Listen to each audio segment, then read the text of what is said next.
Yes, and Braden Buddy Miller has an incredible community fighting alongside him. They've been raising money any way they can. 16 months later, they're now turning to lawmakers for help. The Millers soak up every smiling moment they get with their little boy. He wants to be a normal 9-year-old boy. He wants to run and jump and play, and right now he can't, and it's been tough to watch. Buddy should be sitting in a 3rd grade classroom. He should be playing his favorite sport, football. But instead, the 9-year-old has spent the last 16 months fighting for his life. Every day truly is a struggle. In January 2017, at just 7 years old, Buddy fell and hit his head on the playground. He was rushed to the hospital. After a series of tests and a helicopter ride to U of M Hospital in Ann Arbor, Buddy was diagnosed with a rare inoperable brain tumor, DIPG. It was not maybe, not possibly, not,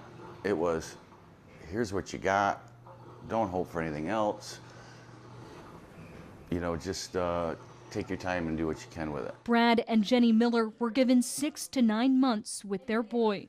I mean, we just looked at each other and we're like, no, absolutely not. We serve a great God that I know can do more things than we'll ever understand. There's no approved treatment for the pediatric brain cancer in the United States. FDA regulates this so much. Like right now, there are current trials, but they start with a safety trial, which means, okay, we're going to try this drug, but we're only going to give them very little to see if it works, or to see if the child gets sick. So the Millers began researching how to keep their son alive. He will ask us if he's going to be okay, if he's going to get better, and every time we say yes. We'll do whatever we have to do to get you better. You will be better. And they have. The Millers found an experimental treatment option in Monterrey, Mexico in early 2017. 16 months later, it's helped their son push past the life sentence he was given. He goes for an MRI. Directly after the MRI is the treatment. It's usually about a 2.5 hour span. They take a catheter and they run that catheter all the way from his groin up through the spine and into the tumor itself. And then this medicine will follow it up. And then they use 10 to 12 different types of medicine. Over the past 16 months, the Millers have traveled to Mexico 10 times for the intra-arterial and immunotherapy treatments. In March, this was their result, just a small green dot of a tumor left, giving him a score of 2.7. 2.0 is no evidence of disease. But the latest trip 2 weeks ago showed the tumor has started growing again. Say the days are long and the nights are longer. Yeah.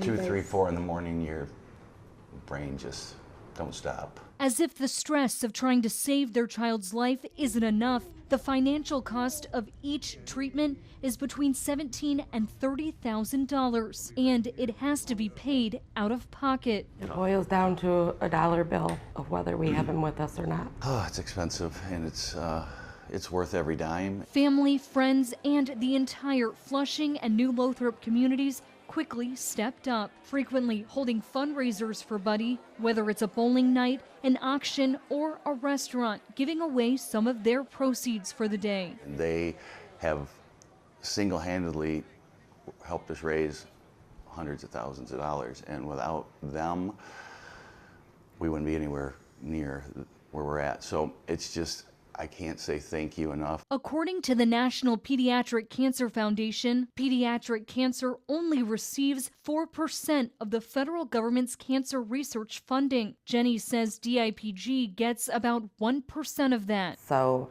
instead, we just lose, 300 to 400 children a year due to this disease. So that's where Jenny's dad, Buddy's grandpa, Patrick McDonald, comes in. Yes, this is his business card. Quite frankly, I just retired after 42 years. I was a businessman, and this is kind of my new job, though. So I spend some time during the week, making calls on these people and trying to develop that advocacy. Right now, he says the majority of funding is coming from family foundations who have lost their children to DIPG. McDonald is working to change that. There's a point where the federal government and the medical industry has to step up and put a full court press on research for DIPG patients. To get the ball rolling, McDonald is lobbying local lawmakers in Lansing. Governor Rick Snyder has named Thursday, May 17th, DIPG Awareness Day in Michigan. To mark the day, Buddy's family will be going to the Capitol. So far, with the help of Genesee County Clerk John Gleason, they have plans to meet with 2 representatives and a senator on both sides of the aisle. You need a celebrity. You know, Pope John Paul II and Michael J. Fox elevated the discussion and funding for Parkinson's. Lloyd Carr's grandson died of the same disease a few years ago.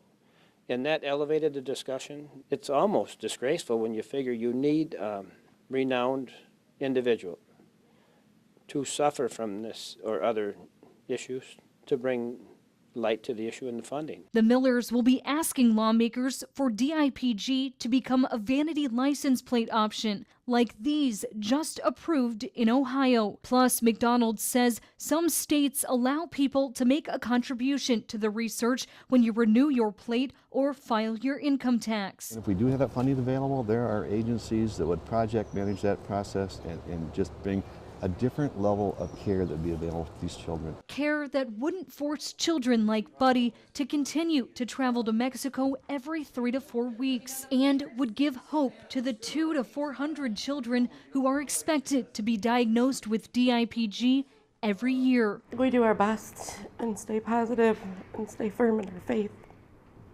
that he will be okay. He will be a spokesperson. This is not going to go away. The only thing we can do is work to find something to help it, cure it, treat it effectively here in the United States, hopefully, and we are committed. While they work for more funding, there is hope from federal lawmakers. President Trump is pushing to bring experimental treatment to the U.S. In March, the House passed a right to try bill in favor of it. The legislation now goes to the Senate for a vote. For more information on how to join Team Buddy next week, click on this story on our website. In the studio, I'm Ann Arbor, ABC 12 News.